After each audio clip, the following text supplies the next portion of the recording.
This week we continue our modular Realmscape terrain board for Warcry by adding some battle damage craters.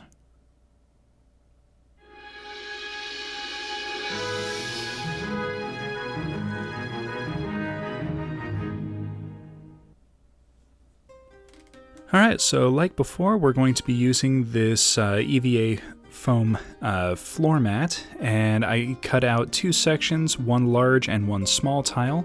We're going to make two sections of blast craters. So to start things off, we're going to use some tile grout to just kind of lay down a rough foundation. And once that's done, I'm going to use one of these little tinfoil mini cupcake wrappers that I found at the Dollar Tree. Just kind of push down the center, and we've got a fairly decent little kind of a crater shape. So with that, we're going to just kind of push it down into the tile grout and then use a little bit more to smooth down the edges, kind of blend it in with the landscape around it, and I'm also filling in the center of the crater just a little bit to give it a little bit of texture for painting later.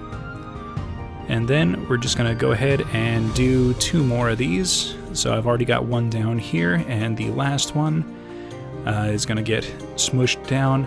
Now, these will all come out a little bit irregular from each other, and that is perfectly fine. I like to look at it as there's no such thing as perfect terrain, and no two bits of landscape are ever going to be perfectly alike. So there should never be such a thing as two identical craters. Now for the smaller terrain piece, we're going to do just two craters. Same process, lay down some grout, and then put the foils into them, and then just smooth them down. Now, one of these two does kind of raise up from the floor mat a little bit. That could be fixed with a little bit of glue, or just kind of pressing it down as you glue down sand or whatever for the ground texture. Now to make the lip of the craters and the kind of destroyed ground, I'm taking this sheet of kind of torn up corkboard, and just with a little bit of hot glue, starting in a kind of a rough circular pattern going around the edge, and just kind of doing some overlapping layers to create a ripped up, torn up kind of appearance. Now, as I'm getting further away from the center of the crater, I'm making larger pieces to kind of help to blend the crater in with the rest of the ground, like there was an impact and the ground kind of forced its way up from the force of the explosion.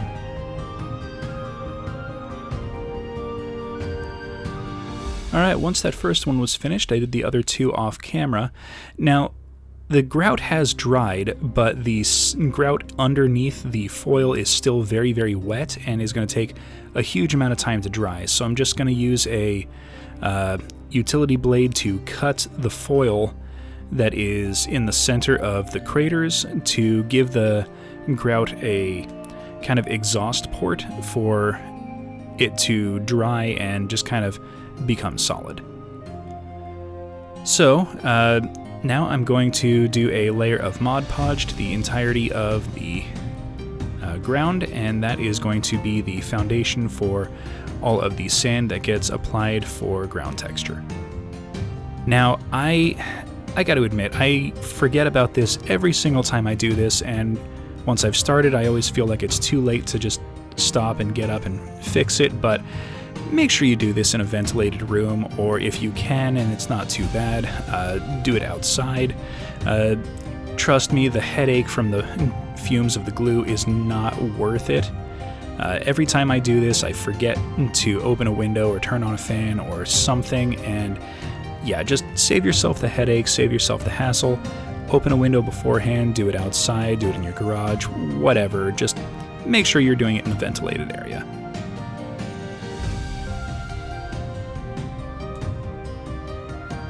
Now, I am being very liberal with the glue because I've run into a couple of issues recently with the sand getting, not quite as secure as I wanted, so I'm just kind of going a little overboard with the glue. And after applying a full layer of sand, I let that dry for about an hour and then tapped off the extra. Now we're going to do a coating of raw umber on the inside of all the craters, and I'm trying to get as many of the little cracks and crevices as I can.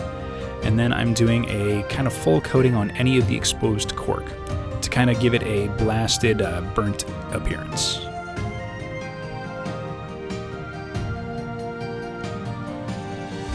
Once that's done, to keep everything uniform with all of our previous tiles, we're going to do a full layer of burnt umber over all of the sand. And this will be our color foundation for all of our dry brushing steps.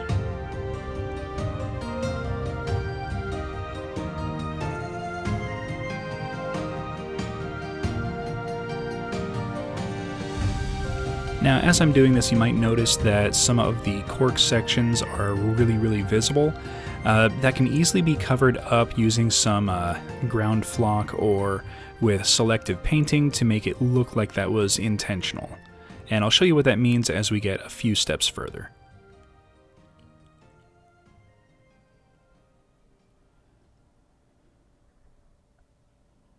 Alright, so once that's done, we're going to do a dry brush of Artist Loft Gray over all of the sand. This will give a little bit of highlight to some of the rocky texture.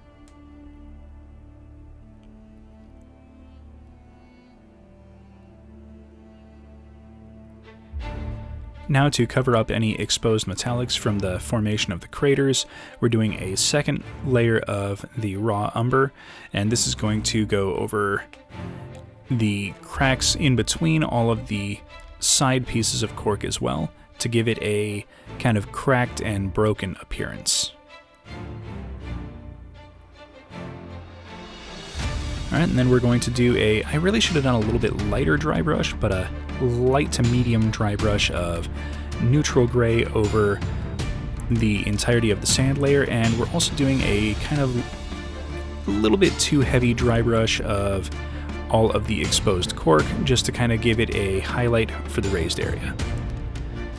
Then, using some parchment and raw sienna mixed, we're doing a light dry brush over the entire piece, but not the edges of the crater lip, because we want that to still remain kind of burnt.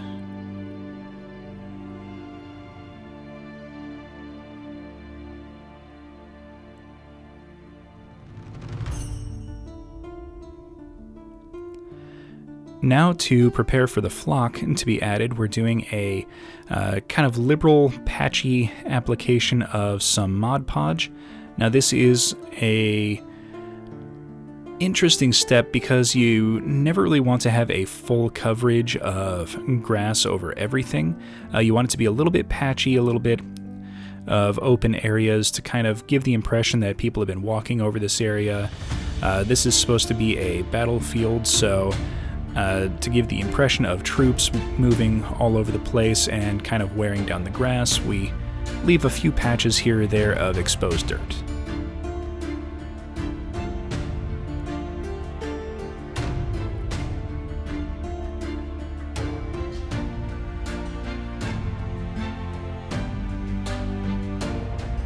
And then, using a sifter, I just kind of do a full coating of some Woodland Scenics green grass turf.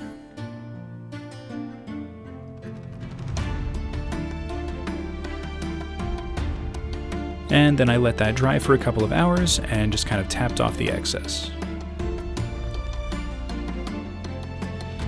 Now, some of the grass kind of stuck to the inside of the craters, so I'm using a dry brush to kind of tap everything loose so that we don't have any green growing inside the craters. And here we are with the finished piece. Alright, so I've got a little battle set up here, just to kind of give a visual to work with. I like how these came out. They're not quite perfect, and I definitely think I went a little heavy with some of the dry brushes, but all in all, I like the result. So please, everyone, hit that like button, subscribe for future content, comment in the comments section, let me know how I'm doing, and we will see everyone next episode.